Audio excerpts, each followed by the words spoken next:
Late one night in the buzzing city of Freetown, Sierra Leone, Joseph, a young man who worked alone in a quiet security office, heard his phone buzz. It wasn't just any call, it was an unknown number flashing on his screen for the third time that hour. Against his better judgment, he picked up the phone, and instantly regretted it.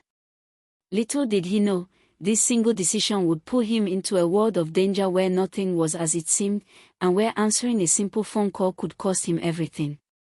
If you're watching from Nigeria, Ghana, Sierra Leone, the USA, or anywhere else in the world, don't forget to subscribe, like, share, and drop a comment below.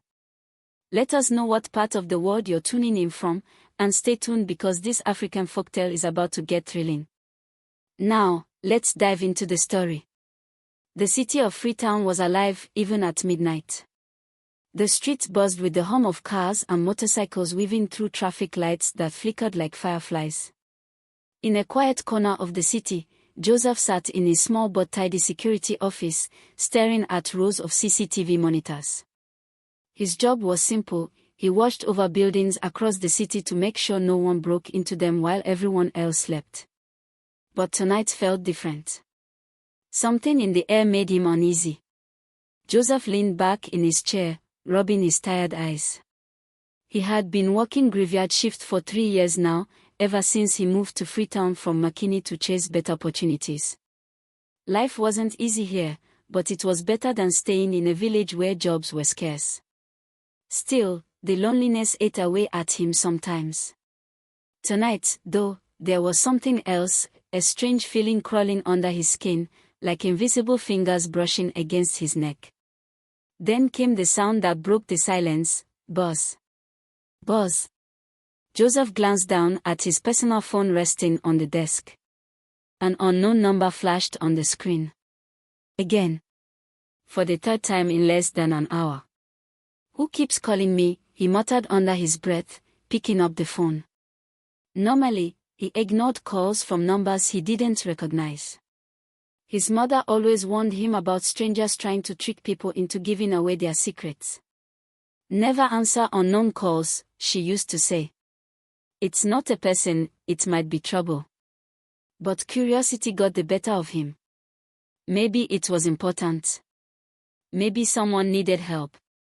Or maybe, just maybe, it was Aminata, the girl he'd met last week at the market. She hadn't given him her number yet, but what if this was her way of reaching out? Against his better judgment, Joseph pressed the green button and held the phone to his ear. "Hello," he said cautiously. At first, all he heard was static, like the crackle of a broken radio. Then came a voice, a cold, mechanical tone that sent chills down his spine. "This is operator X72345. Please confirm your location." Joseph froze. His heart began pounding so hard he thought it would burst out of his chest. "Who is this?" he demanded, his voice trembling slightly. "You are located at 12 Bikin Jimmy Street, Freetown," the voice continued as if Joseph hadn't spoken. "Is that correct?" Panic surged through him. How did they know where he worked?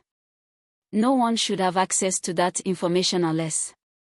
"Wait," Joseph stammered. "How do you know my address?" "Stop calling me." The line went dead. Silence filled the room, heavy and suffocating. Joseph stared at his phone, his hands shaking. What had he just done? Why hadn't he listened to his mother's warning? He tried to shake off the unease by focusing on the monitors again, but something strange caught his eye. On one of the screens showing the parking lot outside his building, a figure stood motionless beneath a flickering street lamp. It was too far away to see clearly, but Joseph could tell it was a man wearing a long coat and hat, standing perfectly still despite the light rain falling around him. Goosebumps prickled along Joseph's arms. He grabbed the remote control and zoomed in on the camera feed. As the image sharpened, his stomach dropped.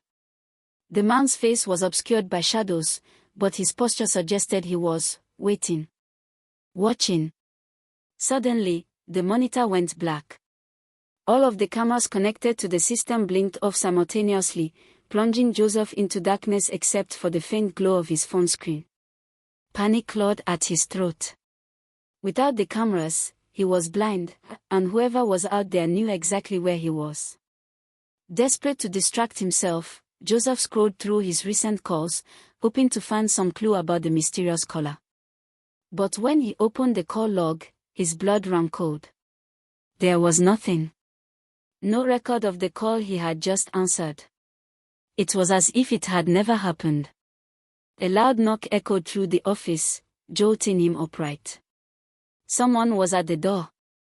"Who's there?" Joseph called out, his voice cracking. Another knock followed, louder this time. He crept toward the door, his mind racing. Should he open it? Should he call for backup? But who could he trust when he didn't even know who or what was after him? Before he could decide, his phone buzzed again. This time, it wasn't an unknown number. It was a text message. "You shouldn't have answered." Joseph's knees nearly buckled beneath him. Whoever these people were, they weren't playing games. They knew where he lived, where he walked, and now they were inside his head, planting fear like seeds in fertile soil. Summoning every ounce of courage, Joseph grabbed a flashlight from his desk and shone it toward the door. Through the frosted glass panel, he saw a shadow move past quickly. Whoever it was, they weren't leaving. Instead, they seemed to be circling the building, looking for another way in. His mind raced. He couldn't stay here. He needed help, but who could he turn to? Then he remembered Fatmota, his neighbor and childhood friend. She lived only 2 blocks away. If anyone could help him figure out what was going on, it was her. Grabbing his jacket, Joseph slipped quietly out the back exit, careful not to make a sound. The cool night air hit him like a slap, but he didn't stop moving. Every step felt like walking through quicksand, his legs heavy with dread. Behind him, he heard footsteps echoing softly on the pavement. They were following him. Joseph broke into a run, his breath coming in ragged gasps. He didn't dare look back. All he could think about was reaching Fatmita's house before whoever, or whatever, was chasing him caught up. As he turned onto her street, relief washed over him briefly. Her apartment building was just ahead. But then, his phone buzzed once more. Another text message appeared. "Running won't save you." Joseph stumbled, nearly falling to the ground. Was there no escape? Had answering that one call sealed his fate forever? Little did he know, this was only the beginning of his nightmare. Stay tuned for this important scene, where Joseph discovers the truth about the mysterious caller and learns why ignoring warnings can come at a terrible cost. Don't forget to subscribe, like, share, and comment below. Let us know what part of the world you're watching from.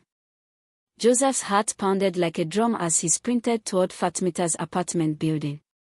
The footsteps behind him grew louder, closer, each step echoing in the empty streets of Freetown.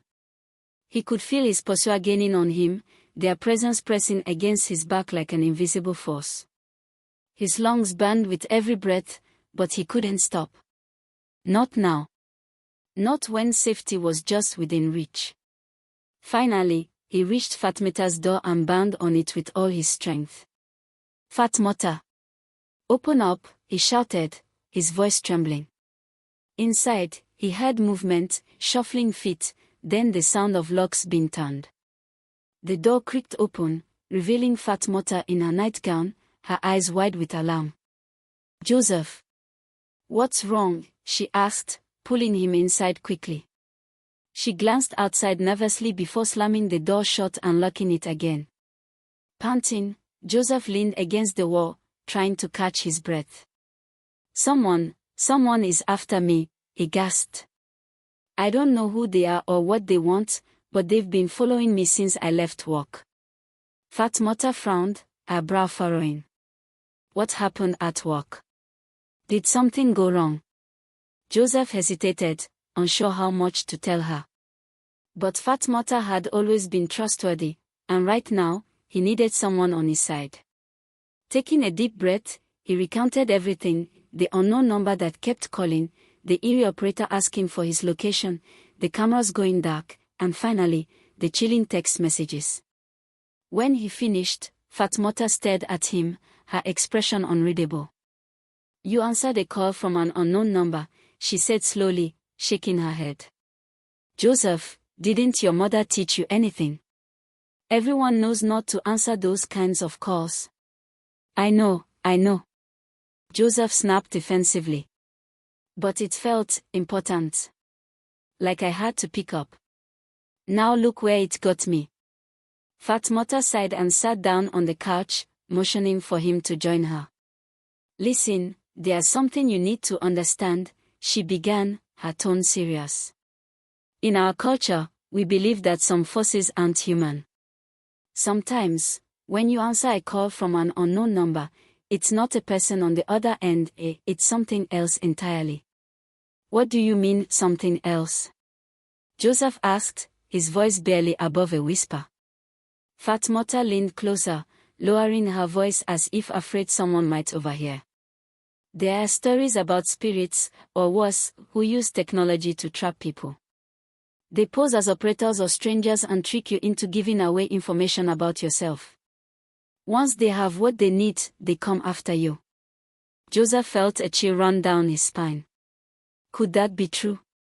Was this why he couldn't escape whoever, or whatever, was haunting him?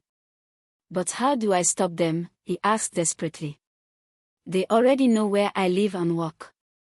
They even followed me here." Fatmota thought for a moment, then stood up abruptly. "We need to see Uncle Alimemi," she declared. "He's a spiritual healer. If anyone can help you break this connection, it's him." Uncle Alimemi was a well-known figure in their community, a wise elder who specialized in protecting people from supernatural threats. Joseph had never met him personally, but he'd heard countless stories about his powers. Some claimed he could communicate with ancestors, others swore he could banish evil spirits with a single chant. Without wasting another second, Fatmota grabbed her phone and called Uncle Alimemi. After explaining the situation briefly, she hung up and turned to Joseph.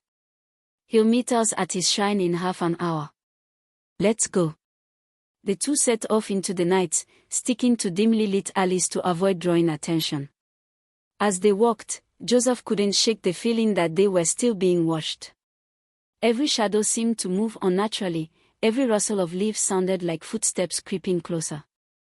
But Fatmota stayed calm, gripping his arm tightly as if to remind him that he wasn't alone. When they arrived at Uncle Alimimi's shrine, the scene was surreal. The small wooden structure was surrounded by flickering lanterns, casting strange shapes on the walls. Inside, the air smelled of incense and herbs, mingling with the faint scent of earth.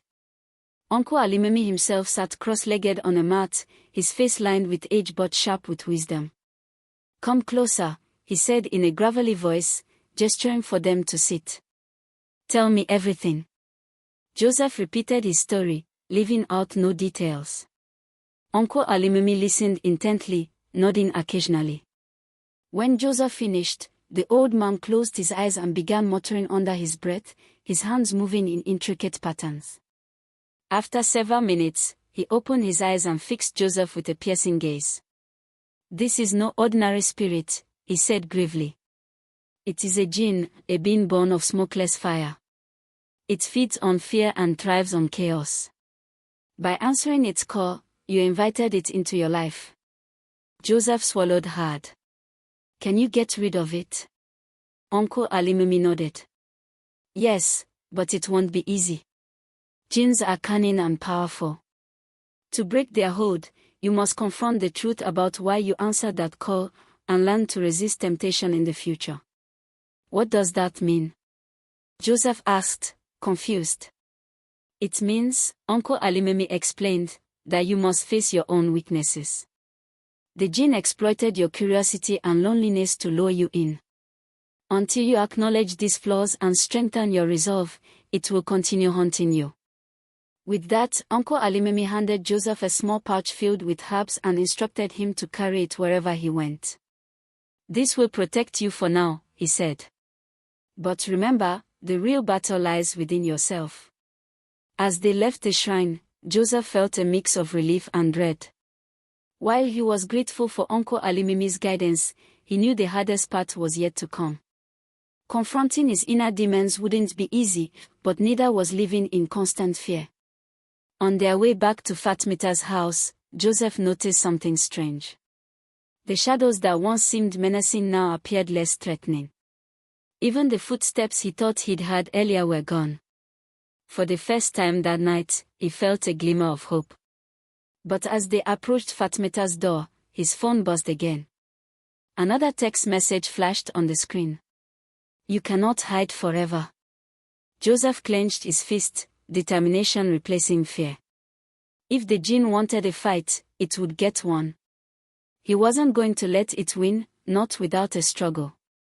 The next few days passed in a blur for Joseph.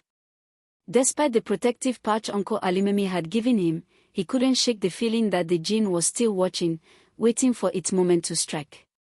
Every time his phone buzzed, even if it was just a harmless notification from work or a message from Fatmota, he felt a surge of dread. His nerves were stretched thin, like an overtuned guitar string ready to snap. Fatmota tried her best to keep his spirits up. She cooked meals for him, shared stories about their childhood, and reminded him of Uncle Alimimi's advice, "The real battle lies within yourself." But Joseph knew she was worried too. The dark circles under her eyes told him she hadn't been sleeping well either. One evening, as they sat together in her living room, Fatmota broke the silence. "Joseph," she said softly, "you need to face this thing head-on. Running and hiding won't solve anything." "I know," Joseph replied, rubbing his temples. "But how? How do I fight something I can't even see?" Fatmota hesitated before answering. "Uncle Alimimi said you have to confront your weaknesses, the things the Djinn used against you. Curiosity, loneliness, fear. You have to prove to it that you're stronger than those feelings." Joseph nodded slowly, though doubt lingered in his mind. What if he failed? What if the Djinn was truly unstoppable? That night, as Joseph lay awake in bed, staring at the ceiling, his phone buzzed again. He reached for it reluctantly, his heart pounding. Another text message appeared on the screen. "Meet me where it all began." Joseph froze. Where it all began? The security office. The place where he'd first answered the call that changed everything. For a moment, panic gripped him. Should he go? It could be a trap. But then he remembered Uncle Alimimi's words, "Until you acknowledge these flaws and strengthen your resolve, it will continue haunting you." This was his chance to end it, for good. Early the next morning, armed with nothing but the protective pouch and his determination, Joseph made his way back to the security office. The streets were eerily quiet, as if the city itself held its breath in anticipation. When he arrived, he found the door slightly ajar, creaking softly in the breeze. Pushing it open, he stepped inside. The room looked exactly as he'd left it, dark, empty, and cold. The monitors were still black, lifeless eyes staring blankly into the void. He stood there for a moment, listening. Silence pressed down on him like a heavy blanket. Then, without warning, the lights flickered on. Standing in the center of the room was the figure he'd seen outside his building days ago, the man in the long coat and hat. Only now, his face was visible. Or rather, what should have been his face. Instead of features, there was only a swirling mass of smoke, shifting and riding like a storm trapped in glass. "You came," the Djinn said, its voice low and menacing. "I didn't think you'd have the courage." Joseph swallowed hard, forcing himself to stand tall. "I'm not afraid of you anymore," he lied, his voice shaking despite his efforts to sound brave. The Djinn chuckled, a sound that sent shivers down Joseph's spine. "Brave words for someone who trembled at the mere thought of my presence. Tell me, Joseph, why did you answer my call? Was it curiosity? Loneliness? Desperation?" Joseph clenched his fist, anger rising within him. Maybe it was all of those things, he admitted. But I've learned my lesson. I won't let you control me anymore. Oh, but it's too late for that, the Djinn sneered. You've already given me what I wanted, your fear. It sustains me, fuels me. And now, I'll take everything else. With a wave of its hand, shadows erupted from the corners of the room, twisting and coiling around Joseph like snakes. He stumbled backward, struggling to break free, but the darkness tightened its grip. In that moment, Joseph remembered Uncle Alimemi's words. The real battle lies within yourself. Summoning every ounce of strength, he closed his eyes and focused on the emotions the Djinn had exploited: curiosity, loneliness, fear. One by one, he confronted them. Curiosity, yes, he had been curious about the unknown caller. But curiosity wasn't bad, it was part of being human. He vowed never to let it lead him into danger again. Loneliness, he missed having someone to share his life with, but he realized he wasn't truly alone. Fat Mota, Uncle Alimemi, and countless others cared about him. Their support was enough to carry him through. Fear had paralyzed him, made him doubt himself. But now, standing face to face with the Djinn, he understood that fear was just a feeling, and feelings could be overcome. As each emotion dissolved, the shadows binding him began to loosen. Sensing its hold weakening, the Djinn roared in fury. No. You cannot defy me. Yes, I can, Joseph said, opening his eyes. His voice was steady now, filled with conviction. You may feed on fear, but I refuse to give you any more of mine. Reaching into his pocket, he pulled out the protective pouch Uncle Alimemi had given him. With a swift motion, he threw its contents onto the floor. Herbs scattered across the ground, releasing a sharp, pungent smell. The Djinn screamed as the smoke surrounding it began to dissipate, unraveling like threads pulled from fabric. No, it shrieked, retreating toward the wall. This isn't over. It is for me, Joseph said firmly. As the last wisp of smoke vanished, the room fell silent. The oppressive weight lifted, replaced by a sense of calm.